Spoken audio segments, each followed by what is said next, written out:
दोस्तों हाल ही में आप लोग सुने होंगे कि इंडियन एयरफोर्स के द्वारा जो 83 तेजस मार्क 1 ए एयरक्राफ्ट खरीदने के लिए ऑर्डर प्लेस किया गया है, उसके लिए हिंदुस्तान एरोनॉटिक्स लिमिटेड अब अमेरिका के जनरल इलेक्ट्रिक से करीबन 99 जेट इंजनों को परचेस कर रहा है। ऐसे में आप लोगों के मन में ये सवाल उठ सकता है कि तेजस एयरक्राफ्टों के लिए जो कावेरी इंजन का डेवलपमेंट किया जा रहा था उसका क्या हुआ। आप में से कई लोगों को तो पता ही होगा कि एक तरीके से कावेरी इंजन का डेवलपमेंट संपूर्ण ना हो सका, पर फिर भी एक बड़ा सवाल रह जाता है कि असल में ऐसा क्या हुआ कि कावेरी इंजन तय समय पे डेवलप ना हो सका और फिलहाल इस इंजन का भविष्य क्या है। और आज के इस वीडियो में आप लोगों को बताऊंगा कि कावेरी इंजन का ऐसा क्या कमी था जिस वजह से इसे तेजस एयरक्राफ्टों में इस्तेमाल नहीं किया गया और कैसे इन कमियों को दूर किया जाएगा और भविष्य में कावेरी इंजन को किस तरीके से तैयार किया जा सकता है। तो डिटेल में जानने के लिए वीडियो के आखिर तक बने रहिए और चैनल को सब्सक्राइब और वीडियो को लाइक जरूर कीजिए। दोस्तों कावेरी इंजन असल में तेजस एयरक्राफ्टों के लिए ही बनाए जाने वाले इंडिजीनियस इंजन का प्रोजेक्ट था, जिसे बेसिकली तेजस एयरक्राफ्टों को पावर देने के लिए डेवलप तो किया जा रहा था, लेकिन 2008 में कुछ कारणों के वजह से इसे तेजस एयरक्राफ्ट के प्रोग्राम से बाहर कर दिया गया। और दोस्तों 2020 में कावेरी इंजन को लेके लोकसभा में गवर्नमेंट के द्वारा एक लिखित रिप्लाई में माना गया कि बीते 30 साल में कावेरी इंजन के ऊपर करीबन 2032 करोड़ रुपया खर्चा किया गया। और दोस्तों इंजन के डेवलपमेंट का कॉम्प्लेक्स टेक्नोलॉजी के अभाव और देश के अंदर आवश्यक इकोसिस्टम ना होने के वजह से इंडिया द्वारा लोकली डेवलप किए जाने वाले फाइटर एयरक्राफ्ट मतलब तेजस के लिए तय समय पे एक वर्केबल इंजन का डेवलपमेंट संपूर्ण ना हो सका। और दोस्तों इसी वजह से 2008 में इस प्रोजेक्ट को तेजस से बाहर किया गया ताकि तेजस एयरक्राफ्ट को और डिले ना किया जाए और कावेरी इंजन के आवश्यकताओं को जनरल इलेक्ट्रिक के इंजन के द्वारा संपूर्ण करते हुए तय समय पे इंडियन एयरफोर्स के इन फाइटर एयरक्राफ्टों को तैयार किया जा सके। पर दोस्तों 2008 से 2021 गुजर जाने के बावजूद भी अब तक एक वर्केबल इंजन को तैयार करना संभव नहीं हो पाया। पर दोस्तों इंडिया के ये फेलियर तब और पेनफुल बन जाता है जब 2021 में ये खबर आता है कि इंडिया के द्वारा कम से कम 5375 करोड़ रुपया खर्चा करके 99 F404 GE-IN-20 जैसे इंजनों को अमेरिकी कंपनी जनरल इलेक्ट्रिक से खरीदा जाएगा। और दोस्तों विडंबना ये भी है कि भारत द्वारा विदेशी इंजनों को खरीदने के लिए करीबन दुगना अमाउंट खर्चा किया जा रहा है, जबकि भारत ने स्वदेशी इंजनों को डेवलप करने के लिए इसका आधा भी खर्चा नहीं किया। जबकि हाल ही में इंजनों के डेवलपमेंट को लेके कुछ बातें तो खुल के आगे आ रहा है कि भारत कुछ विदेशी कंपनियों के साथ मिलकर अपने फाइटर एयरक्राफ्टों के लिए इंजनों का डेवलपमेंट करेगा, लेकिन उससे पहले मतलब 2008 से लेके अब तक ऐसा कोई प्रोग्रेसिव कदम भी नहीं उठाया गया कि भविष्य के फाइटर एयरक्राफ्टों के आवश्यकताओं को पूरा कर सके जो फिलहाल अंडर डेवलपमेंट है या फिर अंडर डिजाइन है।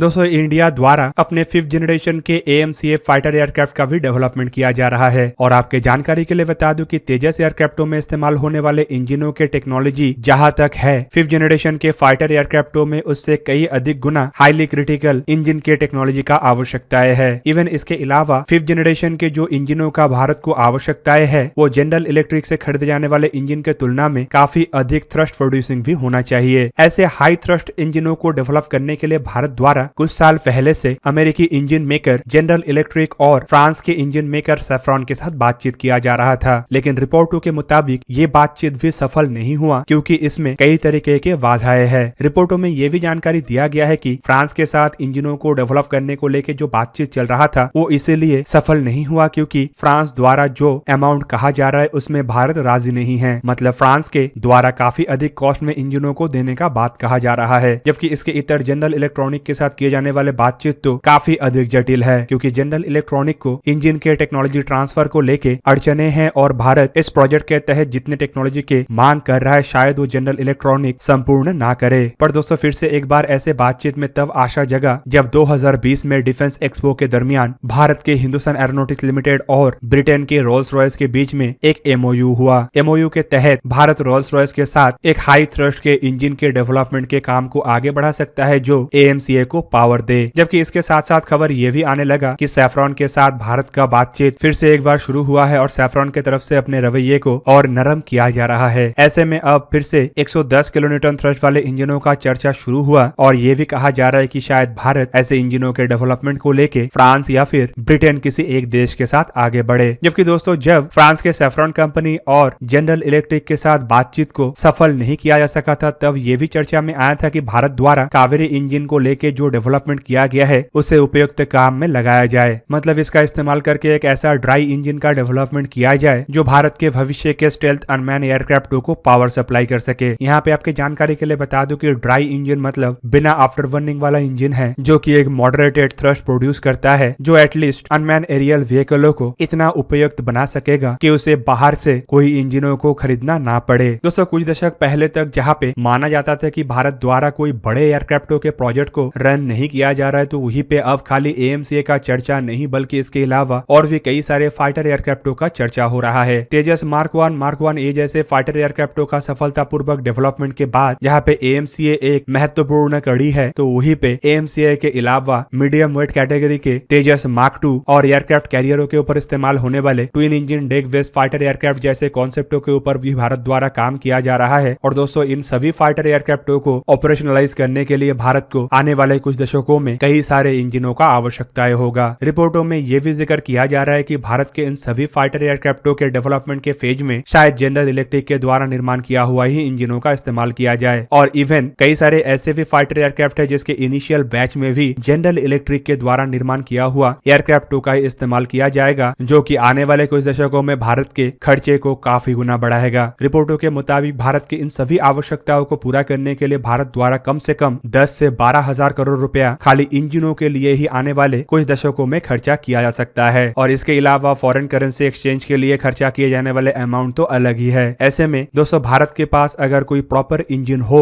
तो ये भारत के फॉरेन एक्सचेंज को तो सेव करेगा ही, साथ में एयरक्राफ्टों के यूनिट कॉस्ट को भी इतना घटाएगा कि एयरफोर्स और नेवी इसे आसानी से अफोर्ड भी कर सके। दूसरी तरफ स्वदेशीकरण के वजह से देश में जो टेक्नोलॉजिकल इनोवेशन और एम्प्लॉयमेंट जनरेट होगा वो तो अलग ही है। दोस्तों आशा तो ये भी किया जा रहा है कि भारत के ज्यादातर रिक्वायरमेंट को रॉयल्स रॉयस या फिर सैफ्रॉन के साथ आगे बढ़ाए जाने वाले जेट इंजन के प्रोजेक्ट के द्वारा संपूर्ण किया जा सकता है, लेकिन इसके लिए भी भारत को कई साल इंतजार करना पड़ सकता है। बताया यह भी जा रहा है कि इंडियन एयरफोर्स के इंजनों की आवश्यकताओं को पूरा करने के लिए विदेशी कंपनियों के साथ जिन MOU के तहत आगे बढ़ने का इरादा बनाया जा रहा है उसके लिए डेवलपमेंट का कम से कम 7 साल और उसके बाद फ्लाइट टेस्ट का कम से कम और 7 साल मतलब टोटल 14 साल इंतजार करना पड़ सकता है। जबकि इस 14 साल में भारत के द्वारा डेवलप किए जाने वाले हर तरीके के फाइटर एयरक्राफ्ट के प्रोटोटाइप और उसके कुछ इनिशियल वर्जन तैयार हो जाएगा। मतलब जो भी हो जाए, अगर आज से भारत विदेशी कंपनियों के साथ मिलकर जेट इंजन के डेवलपमेंट का काम शुरू भी करे तब भी भारत की आवश्यकताओं को पूरा करने के लिए एक बड़े हद तक निर्भरशीलता जनरल इलेक्ट्रिक के ऊपर बना रहेगा। दोस्तों इंजन के इन मुश्किलों को अगर अब देखा जा रहा है तो इसमें अतीत के भी कई सारे गलती है। दोस्तों बीते 40 से 50 साल के अगर इतिहास को देखा जाए तो आपको पता चलेगा कि इस दरमियान भारत द्वारा करीबन 5000 या उससे भी अधिक जेट इंजनों को लोकली मैन्युफैक्चर किया गया, जिनमें रशियन जेट इंजन से शुरू करके ब्रिटिश और अमेरिकन इंजन तक शामिल है। पर इस 40 से 50 साल के अंदर भारत में इतने सब कुछ होने के बावजूद एक प्रॉपर इकोसिस्टम के डेवलपमेंट करना संभव नहीं हो पाया और ना ही इस एक्सपीरियंस का इस्तेमाल करते हुए एक ओरिजिनल इक्विपमेंट मैन्युफैक्चरर का निर्माण करना संभव हो पाया। इवन भारत के अंदर अगर लोकल जेट इंजन डेवलपमेंट का एक इकोसिस्टम तैयार करना है तो इसके लिए अभी से ही भारत को बड़े मात्रा में इन्वेस्टमेंट लोकल इंडस्ट्रियों में करना पड़ेगा। दोस्तों जेट इंजन किसी भी एयरफोर्स के बैकबोन होता है, क्योंकि अगर जेट इंजन के टेक्नोलॉजी किसी देश के पास है तो उसे अपने फाइटर एयरक्राफ्टों के लिए किसी अन्य देश के ऊपर अधिक निर्भरशील होने का आवश्यकता नहीं पड़ता। जेट इंजन का इस्तेमाल करके भारत खाली फाइटर एयरक्राफ्टों का ही निर्माण नहीं कर पाएगा, बल्कि इस टेक्नोलॉजी का इस्तेमाल करके भारत ऐसे अन्य इंजनों का भी डेवलपमेंट कर सकेगा जिसका इस्तेमाल अनमैन एरियल व्हीकल से शुरू करके हेलीकॉप्टर और ट्रांसपोर्ट एयरक्राफ्ट से शुरू करके एयरलाइनरों में भी किया जा सके। इवन जेट इंजन एयरक्राफ्टों का एक ऐसा एसेंशियल पार्ट होता है जिसे हमेशा ही मेंटेनेंस के अंदर रखना पड़ता है, साथ में जिसे समय समय पे बदलना भी पड़ता है। ऐसे में अगर एक एयरक्राफ्ट 1 या 2 इंजनों का इस्तेमाल करता है तो इसका मतलब ये नहीं कि एयरक्राफ्ट के पूरा का पूरा सर्विस लाइफ में 1 या 2 इंजन ही रहे। तो इसका मतलब ये भी है कि अगर भारत द्वारा अपने एयरफोर्स को आने वाले समय में एक फुल्ली ऑपरेशनलाइज एयरफोर्स के रूप में रखना है, मतलब एयरक्राफ्टों के ज्यादातर एयरक्राफ्टों को कार्यरत रखना है, तो अभी से ही देश के अंदर एक जेट इंजन निर्माण का फैसिलिटी के अलावा एक इकोसिस्टम होना चाहिए, ताकि भारत को एयरक्राफ्टों के अपग्रेडेशन, एयरक्राफ्टों के मेंटेनेंस जैसे आवश्यकताओं के लिए अन्य देशों के ऊपर निर्भर होना ना पड़े। फिलहाल अगर फॉरेन रिलेशनशिप को भी देखा जाए तो कई समय बेहतरीन रिलेशनशिप रखने वाले देशों के साथ भी कुछ ही समय के अंदर रिलेशनशिप काफी बिगड़ भी जाता है। ऐसे में अगर भारत द्वारा किसी एक देश से इंजनों को खरीद के अपने फाइटर एयरक्राफ्टों का डेवलपमेंट किया जा रहा है तो ये कहना भी गलत नहीं होगा कि आने वाले समय में उस देश के साथ रिश्ता ना बिगड़े, और अगर ऐसा होता है तो आप समझ सकते होंगे कि भारत को कितना बड़ा मुश्किल से गुजरना पड़ेगा। फिलहाल अगर देखा जाए तो बीते 30 साल के तुलना में हाल ही के कुछ सालों में इसे लेके काफी अधिक ध्यान दिया गया है और अब गवर्नमेंट ओन कंपनियों के साथ साथ कुछ प्राइवेट कंपनी भी ऐसे एरोस्पेस रिलेटेड इक्विपमेंटों के डेवलपमेंट के ऊपर काम कर रहा है। माना जा रहा है कि अगर इसी गति से आगे काम बढ़ता है और सब कुछ सही रहता है तो भारत को आने वाले 14 से 15 साल के अंदर एक बेहतरीन इंडिजीनियस इंजन मिल जाएगा और भारत भविष्य के इंजनों के डेवलपमेंट के काम भी अपने बलबूते पे कर पाएगा। तो दोस्तों ये था आज का वीडियो। अगर आपको वीडियो अच्छा लगा तो उसे लाइक कीजिए और मेरे चैनल को सब्सक्राइब कीजिए और साथ में बना हुआ बेल आइकन को ही प्रेस कर दीजिए ताकि आप मेरा वीडियो देख पाए सबसे पहले। जय हिंद।